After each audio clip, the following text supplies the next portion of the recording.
everyone, Janie here. Every once in a while, someone will ask me a question about vinyling, and I do my best to answer, but I've decided it's going to be a lot easier if I make a video. So what I'm going to show you today are just some basics to get you started. We can call this Vinyling 101. It's not going to be real in-depth, but I hope it's enough to help. So let's get started. One of the first questions I hear is, what can I put vinyl on? Well, you could put it on mugs and glasses. You can put it on walls and dressers. You can put it on vehicles and windows. And you can put it on motorcycle helmets or baseball helmets or basically anything you want. And the next question is, what vinyl should I use? Oracle is probably the best vinyl out there, and 651 is an intermediate level vinyl, which I highly recommend. And their 631 happens to be an exhibition level vinyl, and I'm really not sure what that means, but it's great. Cricut sells vinyl. They sell a lot of vinyl, and for the most part, I like their vinyl, but I do not like silhouette vinyl. I have not had good luck with it, with anything. So I really don't recommend that. And the vinyl that I use most is on these giant rolls that I have. There is no name anywhere on it. I got it off eBay years ago, and I actually love it. This is what we use on our semis. So the other thing you're going to need is transfer tape. And if you can't find transfer tape, which I highly recommend you do, then you can always use like a contact paper or shelf paper. Another important question is, what tools do I need? And it's really simple. You're going to need a squeegee and a pokey tool. Okay, let's get started. So the first thing I'm going to walk you through is something really small, and it's already been cut out.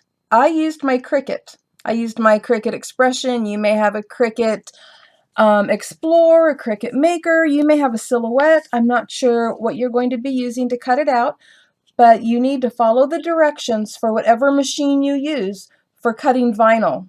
What we're going to do is we're going to do what's called weeding. So you're going to need your pokey tool, and you're not going to want to grab where your butterfly is, because this is a butterfly. But I'm going to grab up here at the corner. Now, I've seen people try to find their way in to separate the vinyl from the backing, but you don't have to. Just grab onto it, and it will lift up, just like that. So as you see, I just kind of went through a piece of it. And now you're going to slowly pull, and whoops, we're going to be removing the excess vinyl.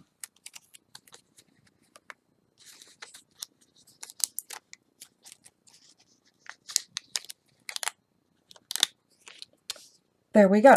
So this part goes in the trash. We don't need that. But we are not done weeding, because if you will look close, there are still pieces in here that need to come out. Now, if you're doing something really small, you might want to just, fold it up and try to get it to pop off with your fingernail. But I don't. I go ahead and I use the pokey tool and grab onto that piece and pull it up. And I'm going to do the same thing on the other side. Pull it up, and there is the image. That is the image that we're going to be using. And we're going to be putting this on a mug, because I know some of you have asked about putting it on mugs or on glasses, and that's exactly what we're going to do today. So how do you put it on? Well, a lot of you think, oh, you just peel it off and you try to stick it on. No, that is not what you do. Now, I use something that's called transfer tape. That's the brand in there. You can also use, like contact paper or shelf paper, but I prefer to use transfer tape. I feel like it works best.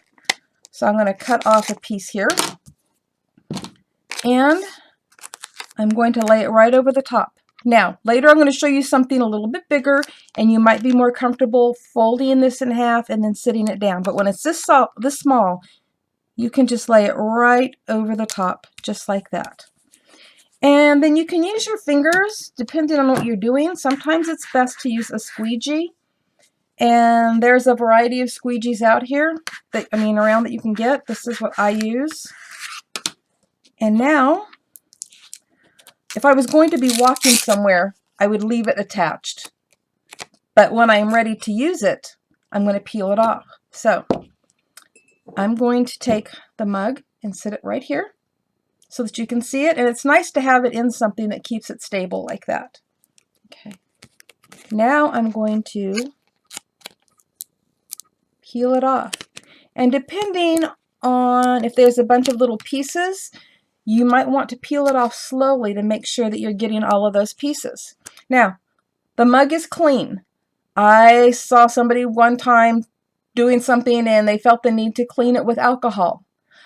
I do semi-trucks, I do windows, I do walls. I do not clean with alcohol, and I've never cleaned a mug with alcohol. So I'm going to put the butterfly on at just a little angle there. So we're just going to push it on. Now, because this is round, I can't really get, the squeegee on it as good as I would a flat surface. So I'm just going to use my thumb here, and I'm going to push it down really good. And then I'm going to grab a corner, and I'm going to peel it back slow. Now, do you see it lifting a little bit? That means you need to press down a little bit more.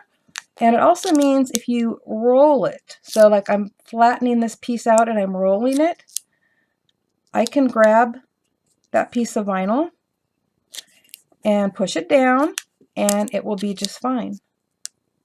So we're going to pull this slowly, making sure that everything stays attached. And then, being that the mug is curved, just push it down a little bit as you go. Okay, we just keep peeling it slowly. And we are done. There's a beautiful butterfly on this mug. This mug will be hand washable. I have stuff that have been on mugs for years. I have not tried putting it in a dishwasher because I worry about the heat.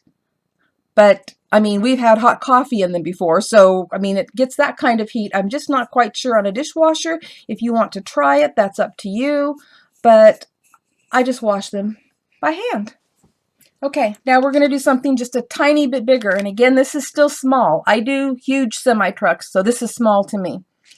And again, we're going to weed it. So I'm just going to catch a piece of it right up here at the top. See where I'm just kind of digging in where there's no image at. And I'm pulling this out.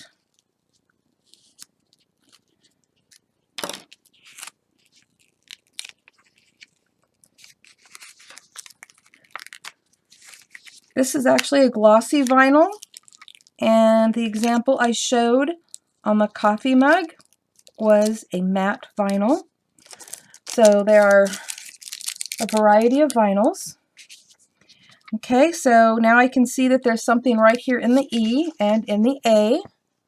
See if I can get that to focus for you. Well, it is not focusing, but you'll be able to see it when you do it. And you're going to go in and you're going to just lift up that tiny little piece and pull it out. Same thing in the A. So this is called weeding, removing all the excess vinyl. You're just kind of weeding out what you don't need. Okay?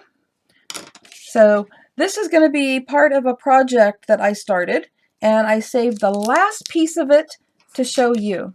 And I already have my piece of transfer tape cut. I've been using it for the other pieces. So now I am going to show you that you can fold it in half. And actually, let me get something to put behind this for a minute so you can see better. Let's see if this helps. Okay, so we have the piece of transfer tape. Sticky side is on the bottom, not on the top, heading toward your vinyl here. But let's say you're worried that you're not going to be able to line it up and you don't want to get little bubbles and waves in it. Take the transfer, I'm going to turn this sideways for me. take your transfer tape and fold it in half like this. Okay? Just let that part in the middle land right on your image, and then very slowly roll it down on one side, rub it down, and then very slowly work it back the other direction. Now for me, this would have been something that I could have just eyeballed and done because I've been doing it for a while, but when you're new at it, you don't want to try to lay it down and have it catch in one spot and another because you just can't lift it back up afterwards. You'll be lifting up your vinyl there. Okay, so we have this all ready. I'm going to move the camera over to where this is going to go, and we'll get it put on. Okay, this is a shelf in my craft room, and I can't show you the whole length of the shelf here, but down at one end I have the word inspire, and down here at the other end I have the word imagine, and in the middle right here I want to put that word create, and I have already measured it out. The halfway point is actually right where this box is, and I'm going to take this and I'm going to peel it off just like that. Okay, and I am going to line it up right where I believe the middle is going to be, and we're going to call it good. Putting it right there. Okay, now I'm going to grab my squeegee and I'm going to rub it on there really good. And now comes the fun part. So I'm going to be peeling it down, and I'm going to rub it a little bit more, rubbing it a little bit as I'm pulling it off.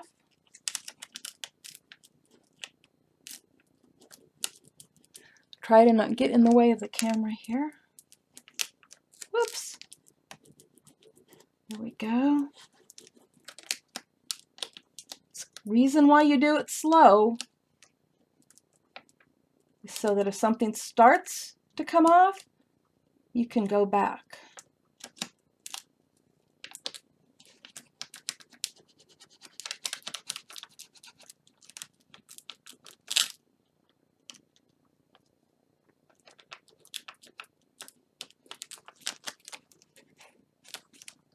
Sometimes I will use my thumb if it's something small. There we go.